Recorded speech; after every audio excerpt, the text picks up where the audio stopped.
பேரறிஞர் அண்ணாவின் 117வது பிறந்த நாளையொட்டி முதலமைச்சர் மு.க.ஸ்டாலின் தற்போது சென்னை அண்ணா சாலையில் உள்ள அண்ணாவின் திருவுருவ படத்திற்கு மலர்களை தூவி மரியாதை செலுத்தி வருகிறார். இது பற்றிய மேலும் விவரங்களை தருகிறார் நமது செய்தியாளர் கண்ணன். கண்ணன், முழு விவரம். நிச்சயமாக பேரறிஞர் அண்ணாவின் பிறந்த நாளானது ஒவ்வொரு ஆண்டும் தமிழ்நாடு அரசு சார்பில் அரசு விழாவாக கொண்டாடப்பட்டு வருகிறது.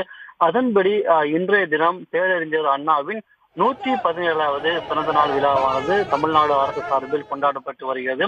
அதன்படி தமிழ்நாடு முதலமைச்சர் மு.க.ஸ்டாலின் சென்னை அண்ணா சாலை வாலஜா சந்திப்பில் வைக்கப்பட்டுள்ள பேரறிஞர் அண்ணா சிலைக்கு மலர் தூவி மரியாதை செலுத்தினார். பேரறிஞர் அண்ணா சிலைக்கு கீழே வைக்கப்பட்டுள்ள புகைப்படத்திற்கு தமிழ்நாடு முதலமைச்சர் மு.க.ஸ்டாலின் மலர் தூவி தற்போது மரியாதை செலுத்தி வருகிறார். பேரறிஞர் இந்த விழாவில் தமிழ்நாடு துணை முதலமைச்சர் உதயநிதி ஸ்டாலின், அமைச்சர்கள் சேகர் பாபு, சென்னை மாநகராட்சி மேயர் பிரியா உள்ளிட்ட வாரிய தலைவர்கள் உள்ளிட்ட மிக முக்கிய அரசு பிரதிநிதிகள் கலந்து கொண்டுள்ளனர். பேரறிஞர் அண்ணாவை பொறுத்தவரையில் பேரறிஞர் அண்ணா காஞ்சிபுரத்தில் 1909ஆம் ஆண்டு பிறந்தார்.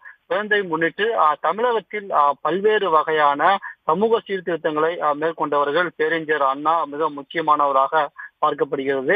இதன்படி பார்த்தோம் என்றால் பேரறிஞர் அண்ணாவிற்கு புகழ் சேர்க்கும் வகையில் தமிழ்நாடு அரசு பல்வேறு நலத்திட்டங்களையும் செயல்படுத்தி வருகிறது. அனைத்து கிராம அண்ணா மறுமலர்ச்சி திட்டம் உள்ளிட்ட பல்வேறு திட்டங்களை செயல்படுத்தி வருகிறது.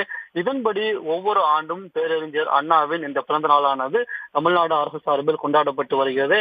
அதன்படி இன்றைய தினம் அந்த அண்ணா சாலை வாலஜா சாலையில் பேரறிஞர் அண்ணா சிலைக்கு கீழ் வைக்கப்பட்டுள்ள அந்த திருவுருவ படத்திற்கு, அண்ணாவின் திருவுருவ படத்திற்கு தமிழ்நாடு முதலமைச்சர் மு.க.ஸ்டாலின் மலர் தூவி மரியாதை செலுத்தினார். உடனுக்குடன் செய்திகளை தெரிந்து கொள்ள சன் நியூஸ் பெல் ஐகானை கிளிக் பண்ணுங்க.